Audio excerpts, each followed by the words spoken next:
Hey, what's going on, my friends? It's Dave Sharpe. Just had to grab a shirt off the floor real quick and throw it on here so I could go live with one of my favorites here, Emily Walcott, my friends. It's an honor. It's a pleasure to have the affiliate on this morning. For those of you who are not living under a rock out there on the internet, know who she is. She spoke at one of our recent masterminds, did a fantastic job. Many of you follow her, learn from her, enjoy her stories, and enjoy her style of marketing and connecting with her audience. Let's learn a little bit more about how she does it. Welcome back to the show. How are you? Hello. I'm so excited to be here. I am so excited to see you here. Tell everybody where you're calling in from, first of all, and what you did before you got into all this craziness. Okay. So I'm in Michigan. It's so funny. I feel like every time we talk, I was just in Florida because I'm like, I really should live in Florida, but I do live in Michigan currently. And then before I did this, I was a recreational therapist, which is so funny because as much as I am a storyteller, I have not been like sharing that recently. And it's such a big part of me. But yeah, I was a recreational therapist. I worked in home with child and adolescents. And then I also worked in a child and adolescent mental health facility for 4 years before that. So lots of kid things, lots of mental health and wellness, and hands-on therapy. And now I do digital marketing full time. What a transition. Yeah. I mean, what was the thing back, if you could go back to when, because now it's been some time, right? And this is kind of your identity now, I would imagine, Yeah. right? This is who you are. This is what you do now. Take us back there to the time when you were still, a therapist, when you were still doing your old job, you were professional in that career. What was the thing that made you start, feeling like there was an itch to scratch? What made you, take us back to that time and tell us what life was like back then. Yeah, I mean, I think it's so funny because I feel like once you jump into like a new journey, there's so many different parts to it. And I really look back now and I love doing therapy. I absolutely love doing therapy. I loved working with the kids and the family, but there was just no funding. Like there was no reality of building a career there because there was just there was no community funding, there was no federal funding. So it was like I had hit the top bracket of what I was doing, especially with like my family life. I didn't want to work more. And I was making the most I could make as like a private practice recreational therapist. So I either had to keep doing that and work a ton, which I didn't want to do, or I just needed to be done with it because I wasn't making any money doing it. And so that's where I was kind of at that crossroads of like, what do I do? Do I show up for my family? Do I show up for my work? How do I make this, transition? And it was really, really hard for me. And then I did end up transitioning home and I was home for like 2 months. And then Mm. we realized that wasn't going to work for our family either because the little that I was making wasn't like, I guess I didn't realize how much that actually contributed. It covered our date nights. It covered the little extra things that we were doing. So then I was like, well, shoot, like I don't want to be at home and miserable and like Yeah. not able to go to Target or not able to get my hair done or whatever that was. So I needed to find like something to fill in the gaps there. Yeah. Um, uh, Liz said facts. I'm a special ed teacher, and we have a lot of teachers. We have a lot of Yeah. therapists and nurses and people from professions that back 10 years ago when I was doing this, y'all weren't really like looking around. Y'all were happy Yeah. because for the most part, those are and have always been great careers that you went to school for, you got degrees for, you Yeah. spent tons of money on, and it wasn't even an option, right? For like a long time. What do you think was the event or situation? Do you think it's individual? Do you think it was the pandemic that made so many people in so many professions and careers that were the top of the cream of the crop for so long suddenly open now to internet marketing businesses? Oh, I think it was the burnout. I think with the pandemic and the burnout, you realize oh, like I actually do need to take care of myself. For me, for the pandemic, I got to be home and see what I was actually missing with my kids. I Mm, was so busy being busy. I was so busy shuffling my kids, trying to work, trying to be a good mom, trying to do all these things that I realized I was not present in anything. I mm, was just constantly running through my day. There was no time to connect. There was no actual ability for me to plan my life, to take care of anyone. And when it kind of slowed down for me for a second, I realized like, I'm going to miss my entire life. I'm going to miss my entire life being burnt out for something that isn't even giving me the life that I wanted. yeah. And I think a lot of people in that field too realize like you can't really give to your patients or your clients the best that you could if you're burnt out. And Mm, now that I'm on the other side of things, it's really interesting because people ask that all the time, do you want to go back? What I've realized is you need people that can not go back as a practitioner, maybe, but I can go back as a donor now. And I can help build these healthcare workers and build these nonprofits to actually help them give back to their communities and give the care that's needed because you have to have funding to do that. And no one was giving that funding to rec therapy or to healthcare workers. And we need more people that can actually leave the field that appreciate it, that can make the money to then help build them so they don't get burned out. So it really is like this whole full circle thing. totally, totally. And I feel the same way. I mean, when I got clean back in 2008 and I was trying to, get my get my life together, I was working construction, of course. Never ever I was the person who needed help. How does it feel now? And are you kind of surprised that you're in the place in order to serve and help others? Yeah, I'm surprised every day. And it Every day. Every single day I wake up just surprised and I have to like center myself. And when you are always living that struggle, like we were doing for 10 years, I constantly have to remind myself like you're okay. Like you're okay. This is real. You have, put in the work and you show up every day. But when you are not used to that, it is still always like a mindset shift. But it's an awesome thing to be able to continue to like help others and reach others and let them see that like life can be good. Like yeah. it really can be good if you're willing to put in that, time and work. I think a lot of us feel stuck in, I guess, the word a word that comes to mind for me because it's a word that's been used in recovery circles and so forth in my journey is powerlessness. And I think what I hear a lot of people describing is, and I think what people feel is a feeling of powerlessness. Like, I'm working this job. I thought that it was going, I was under the assumption and belief that this was going to be the answer to all my problems. Like, if I just got through school and got a good job, Yeah. that this was going to be the top of the mountain. This was going to be happiness.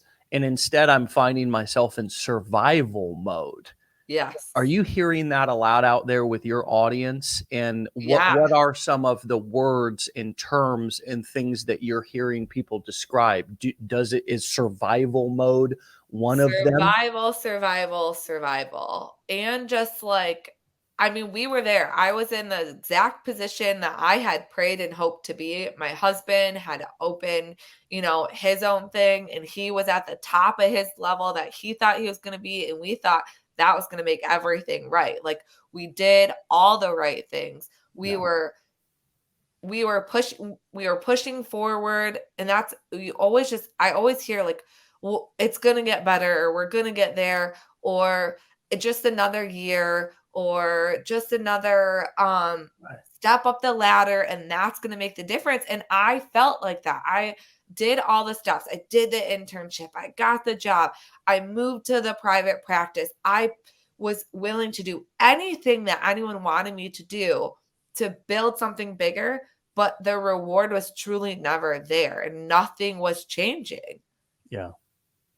because life happens and emergency happens and kids happen and all that stuff happens, and it just it never seemed to get easier.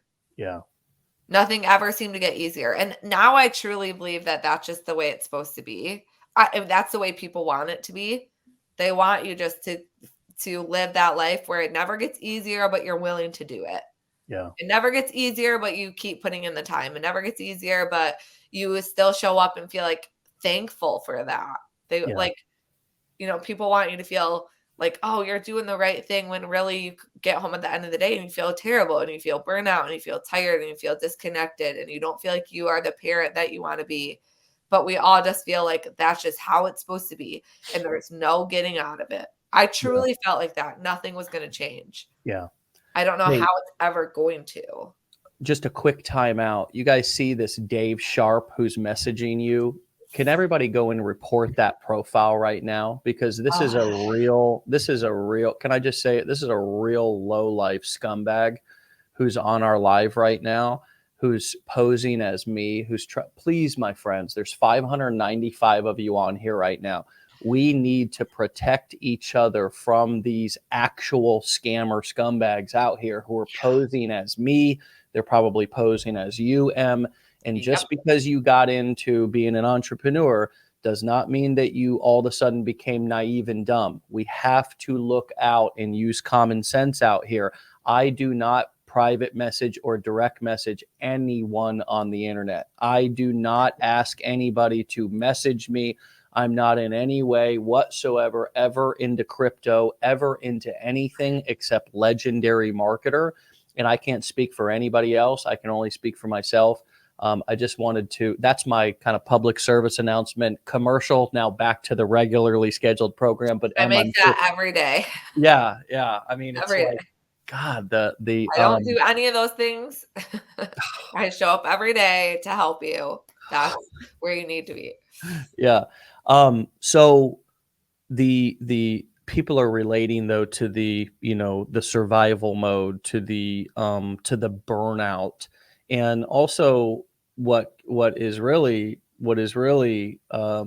sort of a mental, it's hard to wrap my head around, and I'm sure it is for you as well, even more so, is that you're out serving and helping and teaching all these other children, but you have your own children at home who are only getting a small percentage of your best self because you've been with all these other kids, or, if you're a teacher or a nurse or whoever, you've been with all these other people serving, trying to help them improve, learn, etc.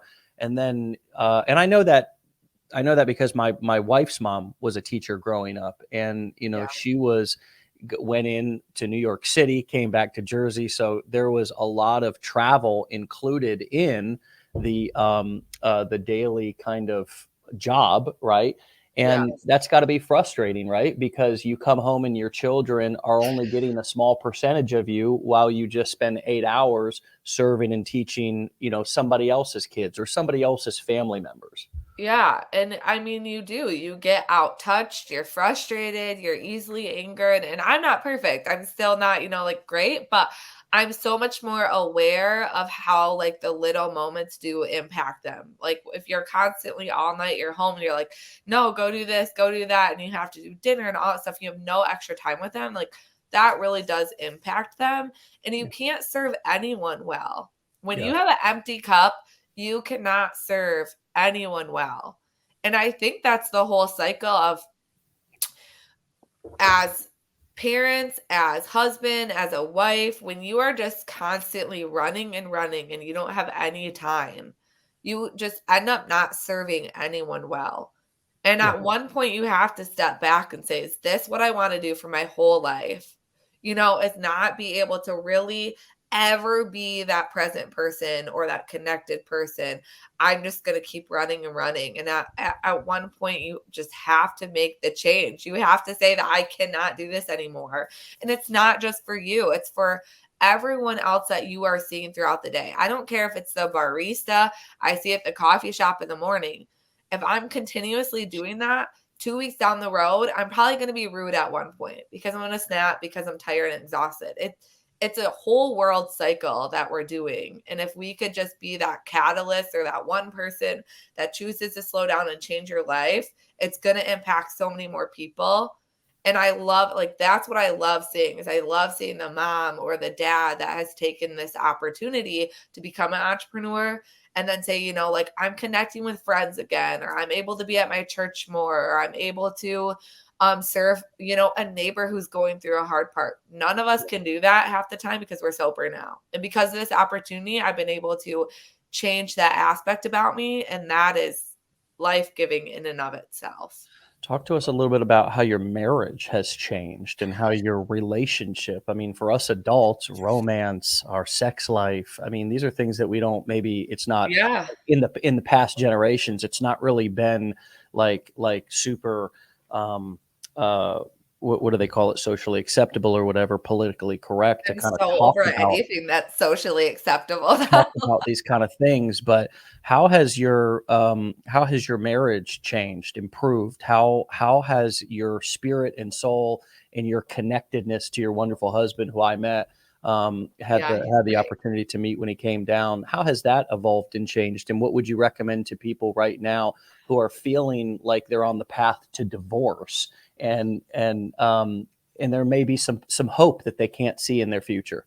I think, man, that's a loaded question. It One, is. I'm a huge advocate for men's mental health since starting this. I never realized how common it is just to tell men to suck it up, work the 70 hours a week. That's what you're made to do. If it's hard for you, too bad. Like, just keep moving on. It doesn't matter if you miss your kid's life. It doesn't matter if you miss out on sporting events. That doesn't matter. What matters is that you're a provider. And I think that is a bunch of bull. Number one. And I think because I finally realized, like, oh, I do want to give my husband freedom. I do want him to dream. I want him to want to be around my kids. And I don't want to just keep pushing it under the rug and saying, it's okay that he's busy. He has to do that to provide. Um, and so I think it's been really wonderful for him to see me like embrace that with him. Like, I want you around. Like, and I felt like I could never say that before because it just wasn't a reality. And now Right. I'm like, I want more time with you. I want you around. I think it's important for you to see our kids more than 2 hours every single night. Mm. And it's been really helpful. I mean, we go on vacations now and he's present. I mean, realistically speaking, this is the first week my husband is home full time. Really? My husband is home full time. So Wow. that is life-changing. We are navigating that. Yeah, it is, like, such a blessing. So, Wow. um, you know, we just kept getting that question all the time of, like, "Why is your husband working?" At first, we just kept saying, "Well, because it's good for him. He wants to work. He's a worker. That's all he's done." Yeah. And we started to be like, "Wait a second. Is that all he's done because that's really what he wants, or is it because that's what he's been told his whole life?" Mm. And then I said, "No, like, I really like you. I want you home. Let's bring you home." And he's home. He's with my Wow. girls right now, bringing them to gymnastics and doing all those things and taking them to the park and enjoying his time that he's never had for the past 10 years. And what a beautiful blessing that is. So, like, girls need their dads around, and kids need their dads around, and he needs time to dream and figure out what he wants now. Now that Right. I've been able to find my passion and enjoy it and realize that you can make your passion make really good money. And Mm. everybody misses that. Take your passion and make really good money with it. And then your spouse is able to do that. So it's completely changed our marriage. We are so thrilled to have time with each other. We can do date nights, we can go on vacations, we can go on weekend trips, we can, have time now with one parent with one of our kids and another parent with another, that one-on-one time that you usually Sure. rarely get. So it's completely changed everything. Yeah, I'm getting ready to take my daughter on a daddy-daughter trip this weekend, so I I totally love that. yeah, totally. I mean, we do that a few times a year, just her and I, and leave my son at home with mom. And now I did it before too, but now that our son, he's 2 years old, and so he'll stay home. Yeah. with mom. And so how does it feel like traditionally in past generations, women have relied on men to provide? And so how does it feel to have such a sense of equality and such a sense of impact as a wife on your husband like that? I mean, what does that tell you? What myths does that break? What lies does that crush? How has that changed your perspective? What do you tell other women?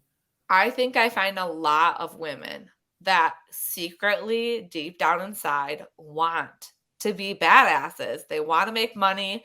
They want their own things. They have passions and they don't say it because they just want to be like, well, I just like want to be a mom and that's my role, which don't get me wrong, my number one role, I homeschool, I am a stay-at-home mom. That is my priority, but I have always wanted something else. Mm, And I've never been able to say that out loud without it sounding like my kids weren't a priority mm, because that's how it comes off. You're either, as a woman, you are either a mother or you are a worker. There's so many polarizing things instead of just realizing we can do it all. And I think that's what gets told to women. You can't do it all. You get pigeonholed into you're going to be a good wife or you're going to be a good employee or you're going to be a mom. And let me tell you, you can do it all. And you can do it all in a pair of heels. You can do it all in sweatpants if you want. You can do it however you want to do it, but you can do it. And we are allowed to be out loud about it. And I'm allowed to say, I want to make money. I want to support my family. I want to do whatever the heck I want to do. mm, And we are just told not to do that. And I've had pushback. It mm, is not accepted from everyone what I do. mm, Family members, traditional roles, they do not understand it. mm. And I don't care anymore because they also don't know where we were at before. You know, they loved how it looked from the outside, but they didn't really care to know that we were struggling, maybe, or we had financial struggles, or my husband was coming home tired and that my kids weren't getting the best of both of us. They didn't really care about that. They cared how it looked, and everything looked happy and great. Yeah. But now that I'm out loud and I'm saying, no, like my husband is coming home, I am working, and we are making a good amount of money. Not everybody loves that. You are not going to get people that love that you're doing something different. But Mm. I don't care anymore because that different is what has propelled us into new people and a new life and something so much better that I could have never imagined. I think a lot of us, and I think you know this as much as anybody. I know you're a family of faith, and you guys, that's important to you. I think I heard you talk about that at the Yeah. mastermind, and um, I think that um, you know, it's it is a traditional role kind of thing. It is a past. It does come from past generations. These are the traditional roles, the gender roles, et cetera, et cetera. What at what point did you go from putting more weight into what other people thought to putting all the weight into what you thought? And obviously this can show up because I went to church my whole childhood, and what was really important was how you looked on Sunday, and the things that you said, and kind of the image that you put off, right? And that's not God, that's man. So this is Yeah. not a diss at God. But at what point were you able to find the courage to, in your own community, stop caring? Because that's all a lot of us have. I mean, the internet is kind of this faraway fantasy when we first get started. It's like, I don't know anybody out there. Nobody knows me. Is all I have is my friends and family and local community. How did you muster up the courage, or what helped you to start putting more faith in trust in importance on what you thought and what was actually happening inside of your home versus what other people thought? I think one, the big thing is I was seeing something produced from it. So I was getting reward. But I think the other big thing is for me, I prayed about this And I felt like it was, God was just like, this is what you're supposed to do. Everything I'd pray about, it would be like, okay, it happens. And then I realized, okay, this has to do with me and my relationship with God. 1, 2, like he's showing up every single day and saying, yes, you're right. You're asking me for these things. But so many people don't do that. They don't ask, not even just like in God in general. They don't ask for what they truly want because they never really think they're going to get it. So once I started to get it, I started to be like, oh my gosh, if we just started actually saying what we wanted and going for it, how wild would your life change? And that's what I have continued to do, is say, what do I really want? And can I get it?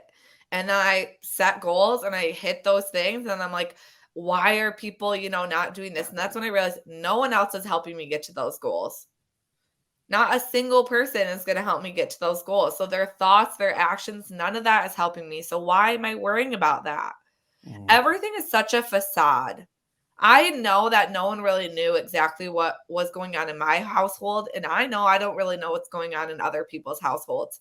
And so once I realized that everything is not really what it seems, and the only thing I can control is taking responsibility for what is happening in my household, in my bank accounts, in my life, that's when I was like, I need to be the change. I need to take responsibility. And once I did that and I finally stopped blaming anything else, everything changed. Wow. Everything changed. And even my husband says that. He's like, I could put my head down and I could work those 70 hours and I could keep doing that for the rest of my life. But when I actually say, like, does that make you happy? His answer was no. And that's very scary for him to admit that, but he wasn't happy. And he's like, how do you change that? You change that by not worrying what everyone else wants him to do. Everyone else wanted him to continue to do what he was doing and just put his head down and get through it. But that's not what he wanted to do. And once he finally said that out loud and took responsibility for that and took the steps to come home, then things started to change in his mind. It's like you have to realize that you cannot let other people create your life for you. And that's what a lot of people are doing. They're just letting people create their lives. And then they live in this little bubble versus saying, what do you want your life to be? And how can you take small steps every day to make it that way? And I think this is gold. No, it's platinum. I have seen this happen over and over again in my marriage too, but it's going to look different for everybody.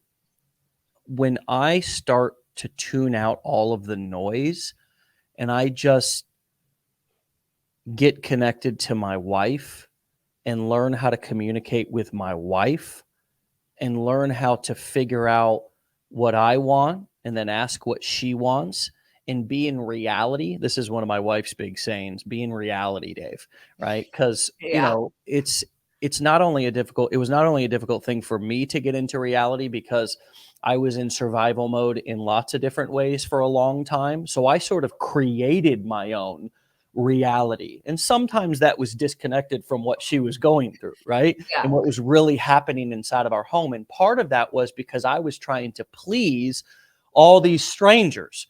I was trying to please all these people that, as you said, we're not paying our bills. We're not going to bed with us. We're not sitting around our dinner table. We're not getting up in the morning and getting our kids ready.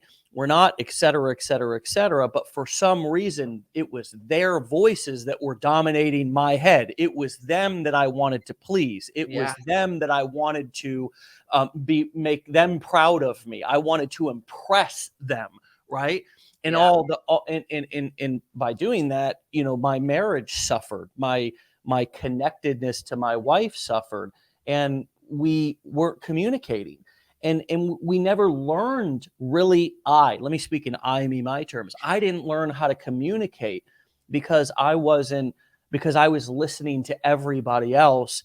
And this even happened in entrepreneurship too. Okay. So this is not just about like before I became successful. Even as I've become successful, there's this kind of pull to like want to serve my audience before I serve my family, right? And it's like, okay, great, y'all, that's cool, but my wife will be with me even if we're broke.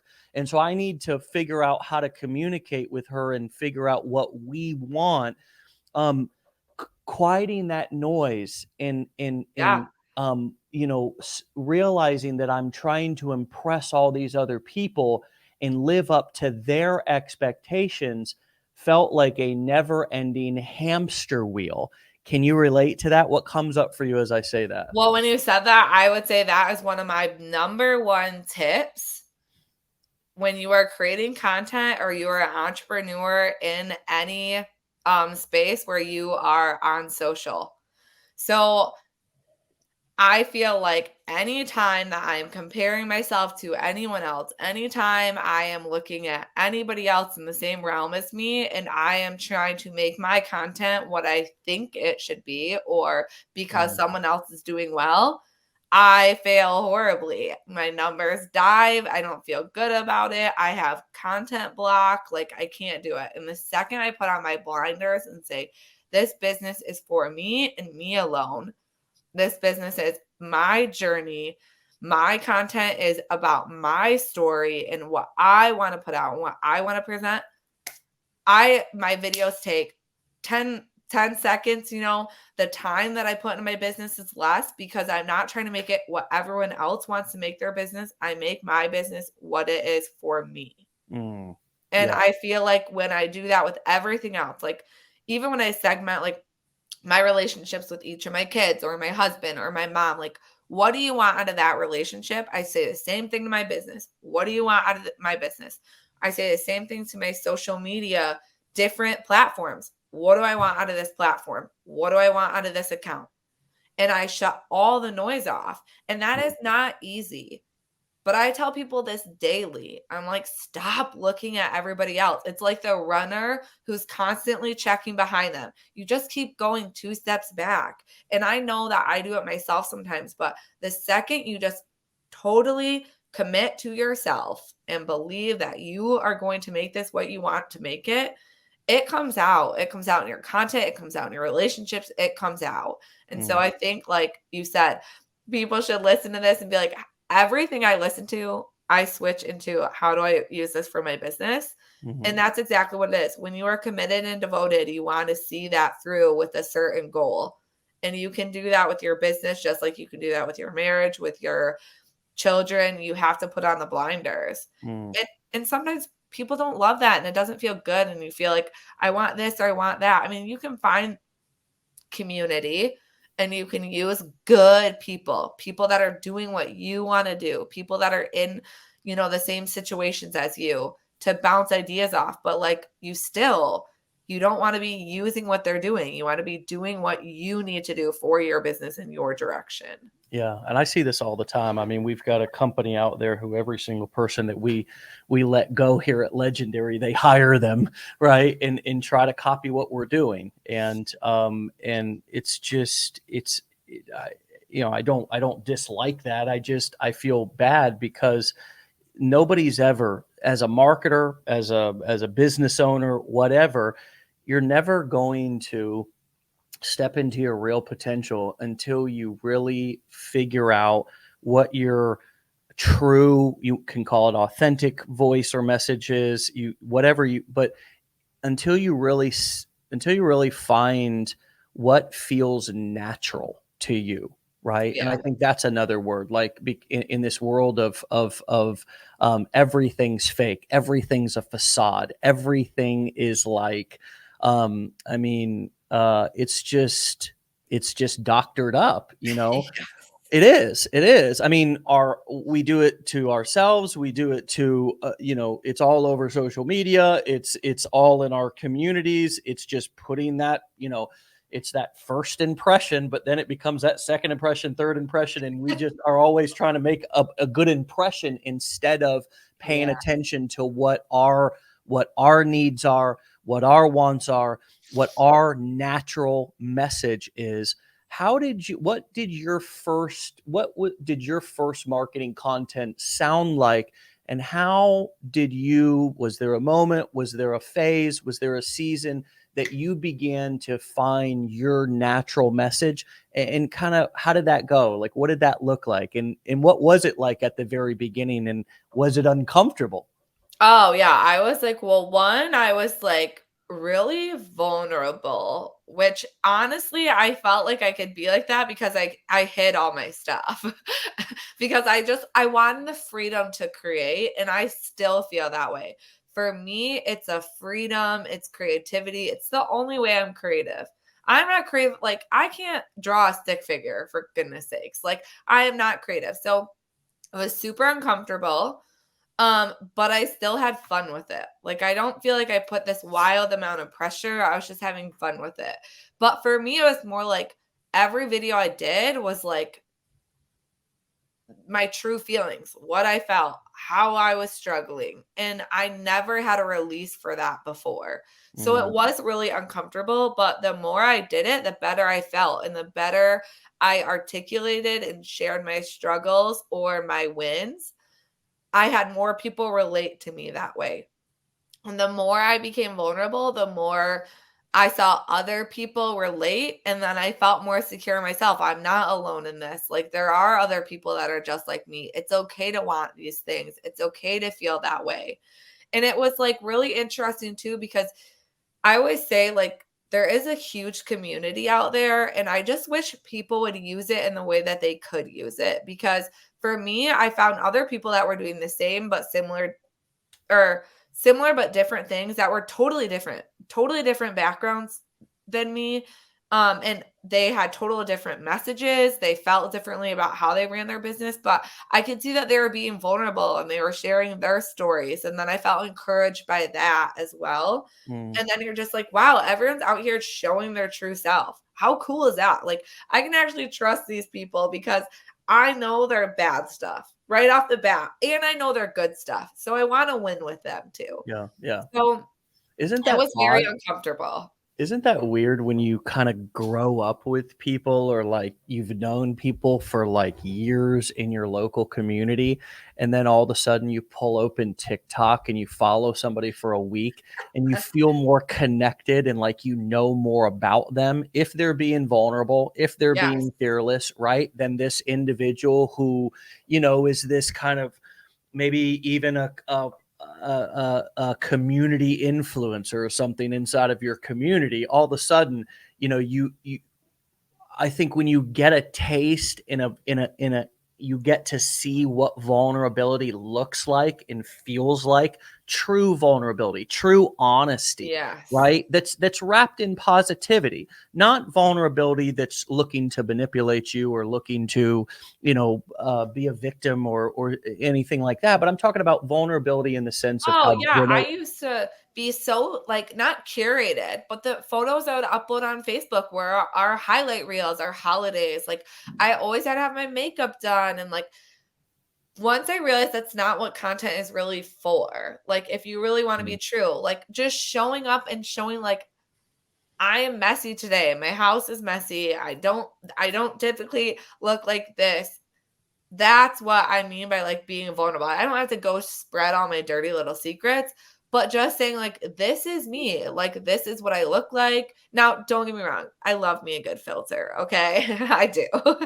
But, like, just saying, like, "This is who I am." Like, yeah, I am tired today, or saying, "We look like the picture perfect family." Our house, my kids, my husband, you could look at us and you would see us online and you'd be like, wow, I wish I had their life. But you didn't know that we were struggling financially. You didn't know that my husband came home and fell asleep because he was so physically exhausted. Breaking that wall and saying, and then seeing the comments pouring in of people who felt the same way, that would be like, you could go look at my social and you would instantly think we have great jobs, we have no worries. yeah, And I did that sometimes. I would go see it and I'm like, it's just, it's once you break that down, it just feels so good. It feels yeah. so good to say, like, we aren't all doing great and that's okay. But, like, let's be real with each other then and help, like, actually do better in our lives. Not look like we're doing better. Let's actually make changes that make us do better in life. And I think that, whether you're using social media for business like we are and marketing like we are, or whether you use it just personally, using social media, not letting social media use us is Yeah. a true form of self-care, man, because it is true self-abuse, in my opinion, Oh, yeah. to be trying to portray an image that is not authentic to you, because I truly had, when I was doing that, an internal conflict that was happening inside of me. And that conflict would not only happen between the people that I was trying to impress, it would also happen within me. And guess who else it would happen with? The people like my wife, who actually knew what was going on in my Yeah. life and in our household, which caused even more conflict and disconnection. Yes. Just this weekend, it's 4th of July. Everyone's seeing all these red, white, and blue parties and everyone hanging out and all these people getting together. And 9 times out of 10, you are the person who was not with all these people doing all these things. And now you feel bad. You feel bad about your own life. Why? Because you didn't want to throw a 4th of July party, because you didn't have friends over, because you didn't have your kids all dressed. Now, if you did, that's great. And that used to be me. But yesterday, when I saw all that and I was hanging out at my house because we were exhausted because we went on a 10-day vacation, not because we were like, whatever, because we did go on a vacation. And part of that vacation was with Kelly and Sarah Thompson, and that was really fun. But like, I almost was like, oh man, should I be having a 4th of July party? Like, am I missing out? And I'm like, what is wrong with your brain? And it's because like, I would so much rather spend my time on social media making money and learning the skills that the online world has to offer than making myself feel bad because I'm watching other people's lives. Yeah. And it's like, I tell people all the time, like, harness that power. You know how amazing the skills are that you can learn and use online over and over and over, that just we aren't putting into action. And I say that a lot because I know there's a lot of people that go into affiliate marketing and they always say like, I can't show my face. I don't want to show my face. And I always want to be like, but you already are. I can see your picture. I can see your username. I can see that you're posting. So you're already doing all those things, but you just don't want it to make you make money. Like, that's wild. I had someone say that the other day and their entire feed was their dog. And I was like, that's weird, because I can tell you what collar your dog has on, what food they're eating, whatever they're using. And I'm like, but you're scared to do something online? You're already online. Yeah. What are you doing? Yeah. We have this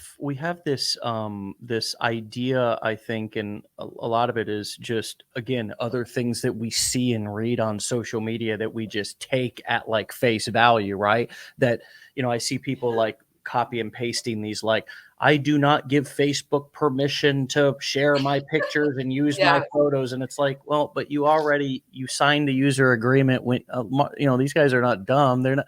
You signed a user agreement when you set up your account. That doesn't matter. It's like all of these things that we think, like, for example, we think that we're going to be, we tell ourselves, well, I don't want to put myself out there because I'm going to be putting myself and my family in danger if I do that. Well, and every time you get in your car and you drive to work, you're putting yourself in actual physical danger by just going out and driving on the street.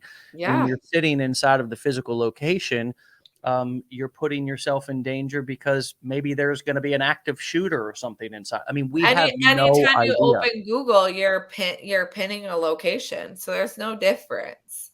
Yeah. It's just the story we tell ourselves in our head. I say that all the time. There's such a story that people put in their head before they get started. And you've got to stop doing that. Like, you just put all these barriers in front of yourself when they're really not there. It's just a construct of your mind. I say that all the time. And I said that before I brought my husband home. We can't do that. Time out. How's that feel to say that? Honestly, I have to retrain my brain because at first it's scary. And then it's really, really awesome. It's so awesome. Like, it's really awesome. But we've just there's that thought process of, that's so scary. And then I'm like, why is that scary? Like, you can do this. If this is what you want out of life, you can do this. Do you And ever still have the thought of how's that going to sound to other people? Like, oh, yeah. you know what I mean? Oh, yeah. All the time. Well, all we get is, well, what is he going to do? I said, that's funny. I was at home. And I don't think anyone ever asked me what I was going to do.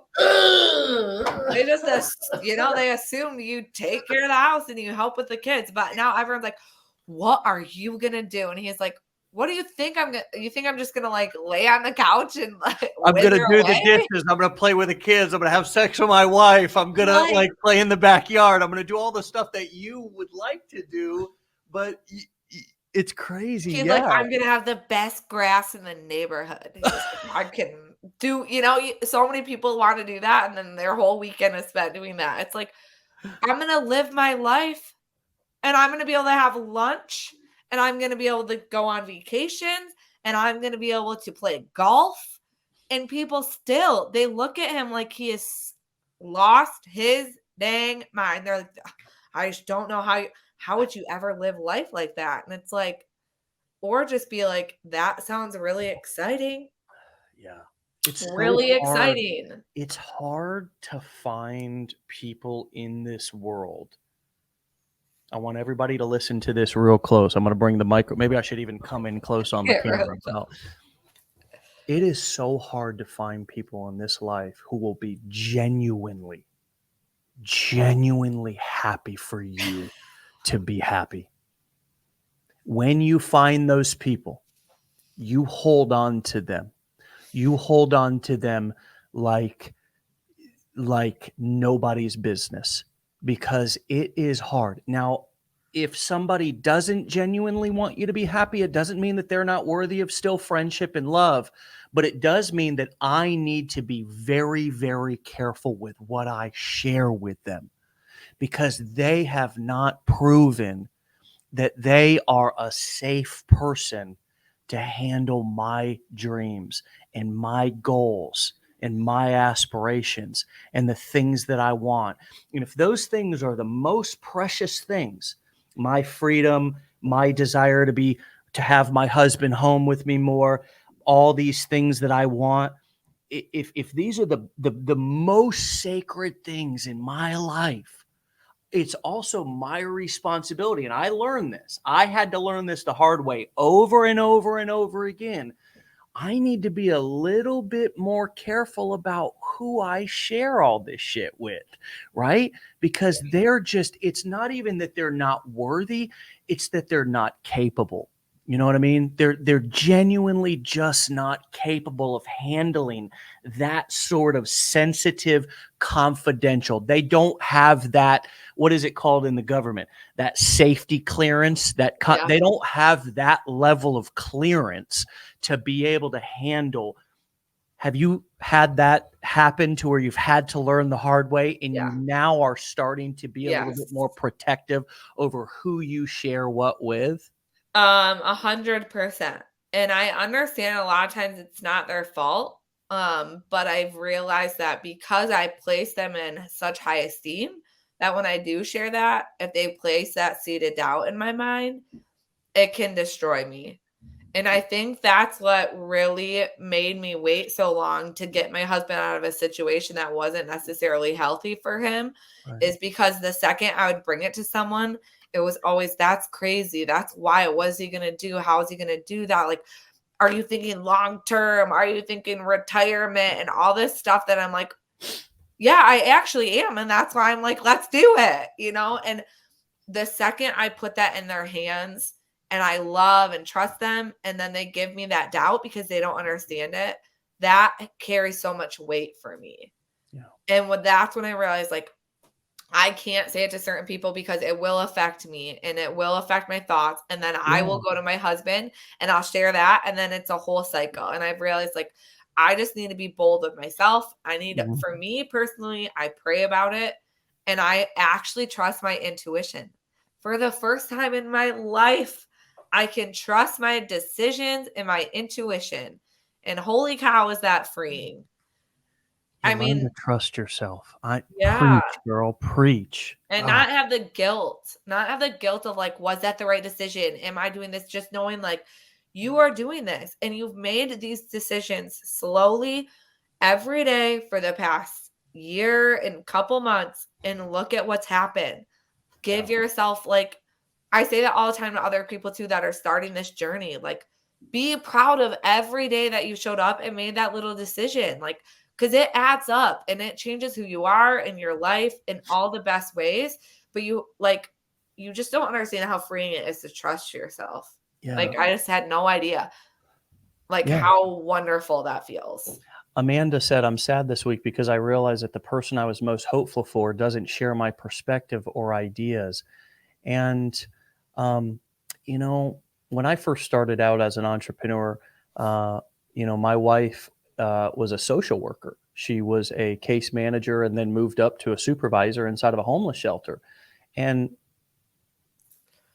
tell me how many different homeless shelter case managers out there you're going to walk right up to and they're going to instantly understand entrepreneurship, quitting jobs, going up, right? I mean, Yeah. it wasn't in her everyday thought process and philosophy about life. It just wasn't. And she grew up watching her mom, um, go to work. I shared earlier, go to work, be a teacher in New Jersey, Yeah. work hard every single day. There was no talk about entrepreneurship. There was a lot of talk about survival. Right. Yeah. So I was also in your situation may be very different. I'm just speaking in general terms right now, sharing my own experience. Everybody is going to have to create their own story. But my story was I was also really frustrated because she didn't get it at first and she wasn't supportive at first. But I had to realize that I was presenting a really far out idea. I was presenting a really crazy idea, and I didn't have the best of credibility in the world either, right? It wasn't like I was coming to her like a proven 10-year entrepreneur with a great track record. Now people listen to what I say and believe me and get on board a lot quicker. But at the beginning of the journey, instead of instead of being frustrated that others around me that I really truly cared about were not supportive or shared the same ideas as I did, what I learned to do, and this happened much later, to ask them, how can I make you feel loved and supported as I'm trying something new, as Yeah. I'm trying something different, as I'm trying something that is out of the box and is scary, right? Because we got bills due in a week, or we Yes. got bills due at the end of the month. And she's just wondering, how are you going to pay your half of the bills? I mean, this was the situation that we were in when I was presenting these crazy entrepreneurial ideas. Yeah. How obviously the number one thing that gets people in your family at least, or a spouse or whatever, to get on board is checks. And when they start to, I Yeah. mean, there's nothing that's more powerful than that. Yeah. But what comes up for you as I say, in as you hear that comment that was made about being let down, that the most important person or one of the most important people in her life doesn't share some of the same ideas, at least initially. I think you'll have that with anything in life. Like, I remember even when we were choosing to have kids, we heard you wait longer. Like, and that's a huge thing. Like, no one is always going to agree with everything you want, but as long as you're able to be, again, like, honest with yourself and have a plan, I think that's good. But I always say, like, there is that, like, I know for us, there was always the common ground of like, why do you want that? Like, you might not agree with avenue I'm going to take to get there, but why do you want that? And I always say that to anyone that's trying to get into this, that feel like, don't do that. That's like, how do you know you're going to succeed? And there's not a guarantee. And it's like, well, why are you starting it? 9 times out of 10, that person that is giving you, flack or doesn't understand it, they're going to understand the why. They're going to understand the spot that you're in. Like, I looked at my husband and he didn't see my stuff for a long time. I didn't really tell him what I was doing. I would just sit at the kitchen table at night and he would kind of be like, what are you doing? And I'm like, well, I want to go on date nights. I want Mm, to go on a vacation and not worry about it. Like, I would say those things that I know both of us would want to do. I wouldn't say what I was doing to get there, but I would share what my goals were. And he would always be like, yeah, I want to do that too. I want to have that too. So I think if you just find something that they can agree with you on of what you would both want, even if it's a friend that's like, why are you doing that? And be like, I don't know, let's go on I want to go on a girls' weekend and have fun. Like, they're going to be like, oh, yeah, I want to do that too. They'll get the wants, they'll get the whys. They just won't understand the avenue. And who cares? Because they're not going to be there building your business with you, doing that avenue every day. You are. And if you like that, that's all that matters. And then hopefully they'll, be there when those good things do happen. Yeah, I love that, because it wouldn't matter if you said that, well, I'm going to be a rocket scientist. They'd be like, well, who can be a rocket scientist? I mean, Yeah. you can't be a rocket scientist. I mean, what we're just middle class people from Michigan, or we're just, Yes. we're just, whatever we've kind of grown up believing about ourselves and believing about our limitations. Yeah. But I love that idea of talking about what, that there's something that you both share, the common kind of something Yes. that you both have in common, because you're right. People are going to criticize, people are going to mostly be fearful and afraid of anything that's different, even if what is currently normal sucks. At least you can predict the sucky outcome, right? Yeah. But if you start presenting new avenues, new things, it's like, ooh, that fear of the unknown, which is so natural in human beings, is totally automatically going to pop up. And of course, maybe there's some jealousy, maybe there's some envy. How has your social circle evolved? Oh, Dave. It is dwindled. Well, one, I mean, two, I have really I have a passion for my business and I love it. Now that means I show up every day, but it's also limited. Like I still have I'm always with my kids and I'm always with my husband, but I think what showed me is what really does matter to you. I don't really care to be at every single event that someone's having. I truly don't. I would rather be on a vacation with my kids. And I never realized that. I always just felt like you want to be at all those things and do all those things. And I'm like, but I don't really. And then I'm like, what would I rather have? Checking in with my mom all the time or being able to go on a weekend away with my mom? So it's just different. It's dwindled for sure because a lot of people too, they think it's weird what I do. And they don't understand it and they feel like because they think I don't struggle anymore or I'm not putting in the struggle every day to work, and even though we're successful, then I haven't earned it. And I think that's the dumbest thing. I think that's ridiculous that we are so, and I know we're trained to do it, but you don't have to physically harm your body or your mind every day to earn money. You do not have to do that. And we are so trained to that's what you have to do. It has to be hard. It doesn't have to be hard. You just got to work smarter, not harder. I think that is the biggest thing. And so my circle has gotten very small and that's okay. And I actually find way more enjoyment and fulfillment when I am with those people. And the biggest thing I would say is find community too. I have found amazing people through this journey and it's people I was scared to talk to. But I think what happens too in this journey is people get scared to reach out. People reach out to people that they see all the time, which I totally get. But I reached out to someone that I saw was kind of at the same place in the journey as me. And that was Kelly Roberts. And I was like, what's working for you? What's not working for you? I'm feeling stressed today, and it was uncomfortable. And we laugh about it. And our husbands who were together this week, literally yeah, I remember when Kelly's like, I messaged this girl, but she's at the same timeline as me. And I feel and we got that connection and it was great because she got it and she understood it. And I tell people all the time, there is a huge, helpful, amazing community inside of communities in this group that you will connect with someone. But That's only if you are sharing actually who you are, Yeah. where you're at honestly in this journey, and finding people who are at those same points. And that to me has been wild. Now I have friends that are all over the country in different places with different backgrounds, but we all have the same like common goal of wanting something different for our families.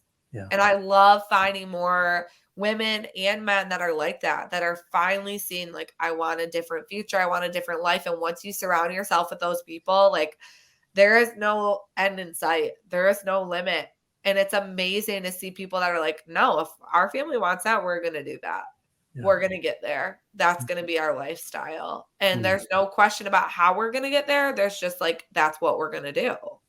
Yeah. And it's so empowering when you surround yourself with those people. I could talk to you all day long. I mean, I think people could listen all day long. I mean, we've got over 500 people here just tuned in the whole time. It's gone all the way up to 650 people just on a free live show in the morning. I think that is a testament to the authenticity and just the real, the realness that's being shared right now, and that's being shared, that's shared on the show. Many of the people who are successful in this community, many of the people right here on this live have been impacted by you, have been inspired by you, have been influenced by you in such a positive way. Obviously, your family, you're making an impact on your family. And I'm incredibly thankful that you're not having like all this success and making all these connections and inspiring all these people that are out here in the world, but then like miserable at home. Like that's not the kind of company that I want to be like leading, or, you know what I mean? Like that for me,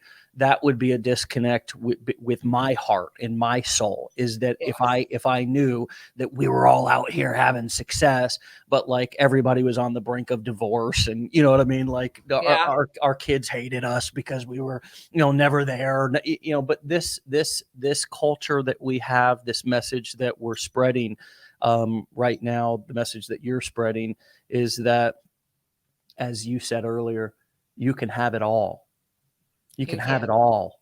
You don't have to sacrifice. You don't have to compromise.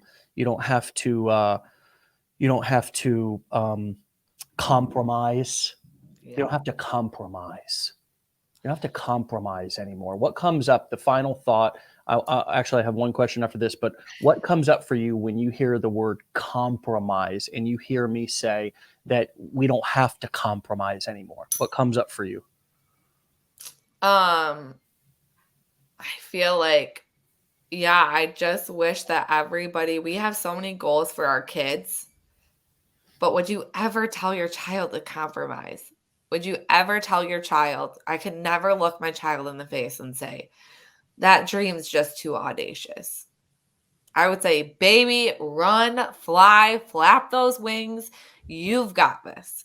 And we do that to ourselves constantly. And we just compromise because we don't believe in ourselves.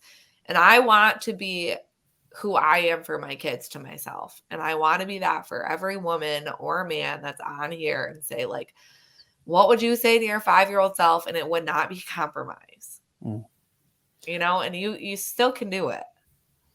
Think back to when you started. What did you need to hear that you could share with yourself now that you have the experience that you have, that you wish you could have shared, or that you would like to share with Em when she was first starting out?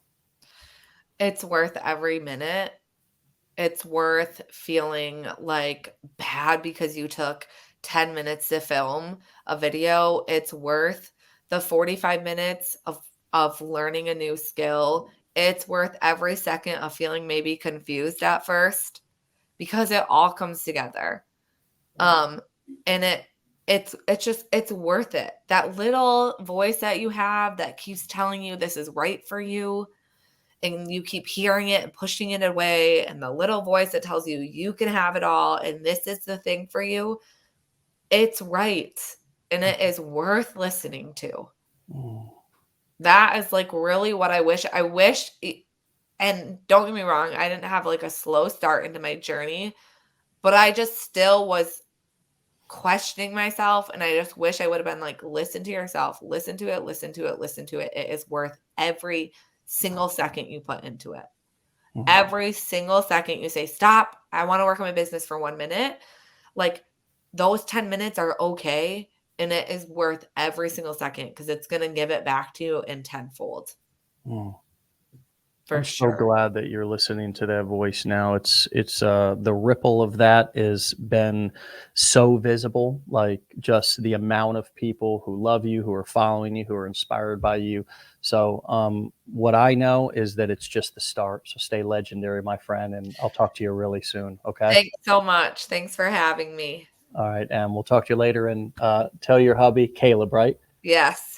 Tell him that I said hi and I enjoy will. the family, enjoy that time. Okay. Definitely. All right. We'll talk to you later. See ya. Thanks. Bye. All right, everybody, go follow M at M the Affiliate. You can find her on TikTok and Instagram. M the Affiliate, spelled exactly how it sounds. My friends, there's nothing, absolutely nothing that I need to add to today's show except this one was worth a re-listen. Get out of here. We'll see you back here tomorrow for another episode of Wake Up Legendary. This is Dave Sharpe signing out. Get out of here. Stay legendary, my friends. Bye-bye. Peace.